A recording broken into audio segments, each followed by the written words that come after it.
wait for me to tell you what they are until our cash is safely stored inside my private bank account.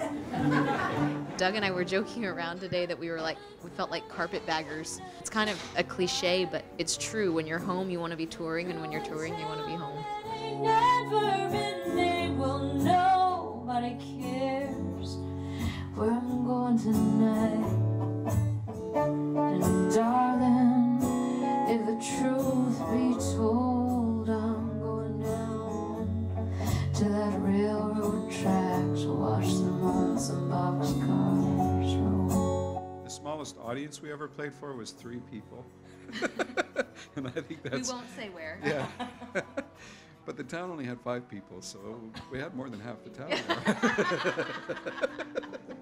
That's part of the fun. It's just the variety of going one night from being treated like a superstar to almost busking on the streets the next day. You know, that's a big part of being a musician, and it's fun. I like that part a lot.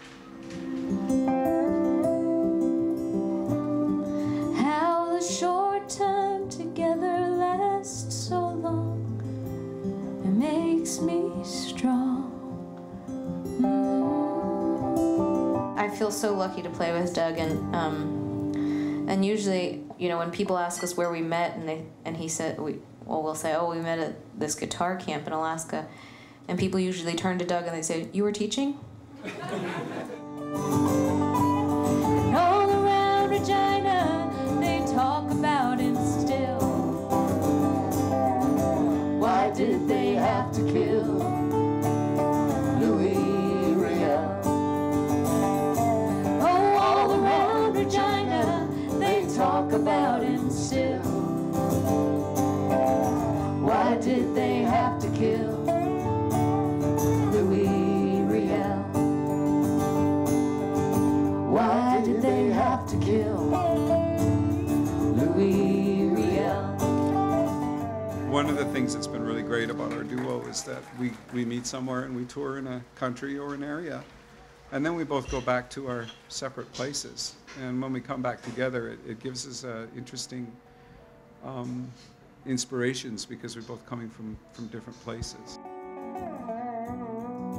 I was a solitary soul, no solace or respite, and I was a solitary soul, and no peace I could find while I was a solitary soul, no comfort in keeping, and that still small voice that came to me, and that still small voice is like... I had this wonderful moment I have to share with you, because you guys already understand and appreciate what a great player he is, but this spring when we were doing this string of house concerts, there was a little boy who was about 10. He came up to us afterwards, and he came up to me and he said, "You are so good." I said, "Thank you." And he goes, "I mean, your guitar playing is so good." I said, "Thank you." And he goes, "You're a lot better than him." And I'm like biting my tongue, and I said, "Well, thank you. What makes you say that?" And he goes, "He has to watch his hands the whole time." He goes, "You hardly look at your hands at all. How do you do that?"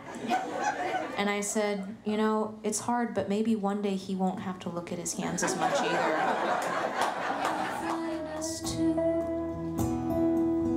I was never the pretty girl, never the homecoming queen, never the girl boys followed around.